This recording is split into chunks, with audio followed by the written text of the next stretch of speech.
I'm saying hello today on October 16th, 2010 with Ed Botwin, my local New York greeter and local experts. We're in the Bronx here. I forgot, what street are we on here? We're on Brook Avenue at approaching 147th Street. And this is solidly in the South Bronx. This is Mott Haven, South Bronx, the hub, the South Bronx. Okay, because this was one of the areas most effective of the urban decay era of the 1960s and 70s, right? Right. And you were saying there have been a lot of revitalization efforts. For example, the building behind us here was a factory, you were saying, right?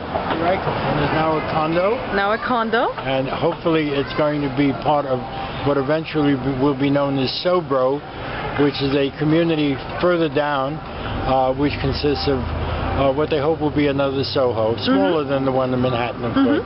But again, factory buildings that have been returned to artistic endeavors and high livers with big paintings. Yeah, no, it's a really cool neighborhood. And you were telling me a lot of this sort of infill development here that we see here was actually replaced empty lots that were here when some of the older high-rise buildings were destroyed. Right. If you look over there, you see a typical old building. This is probably about late 19th century, early 20th century. It's got the stone lintels overhead, which is really quite old. Beautiful. And this whole neighborhood was filled with buildings like that. Many were destroyed, taken down. And one of the replacement types that they like to do is these townhouses. 2- or 3-story townhouses, Again, you get high density, but not for the high-rise problems that you do with large families. Okay. And also, in some cases, they are subsidized and sold to you. Oh, yeah. So you have an actual stake in making sure this neighborhood stays pretty good. So it is actually affordable housing, but with an ownership component.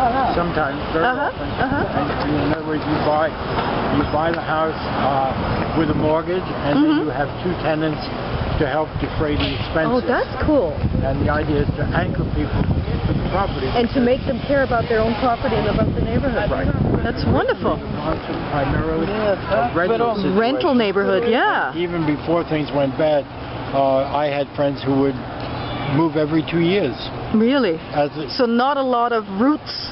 People were very mobile and they had roots in the neighborhood, but not any loyalty to their landlord or their owner. That makes sense. And they would move instead of getting painted. But you can see the empty lot here. Yeah. And there's a new building over there. Right. And so there's all of this changing. So we continue in this direction? You've got to get that subway. Oh, okay. So let's walk in this direction then. Yeah, one thing I have to honestly confess here, I mean, I've been reading a lot about the Bronx just to prepare myself, and you know, I did drive through the Bronx in the mid-90s, and at that time I did see a lot of burnt-out high-rise buildings and all that, but now walking through it, I'm not really seeing anything really horrific. So a lot of change must have been taking place here. But here you can see a little bit of urban prairie on this side, and a little remnant here of somebody's homestead. Heavily constructed. There's your factory building. Yeah. And there were probably other factory buildings along here. Yes. Beautiful.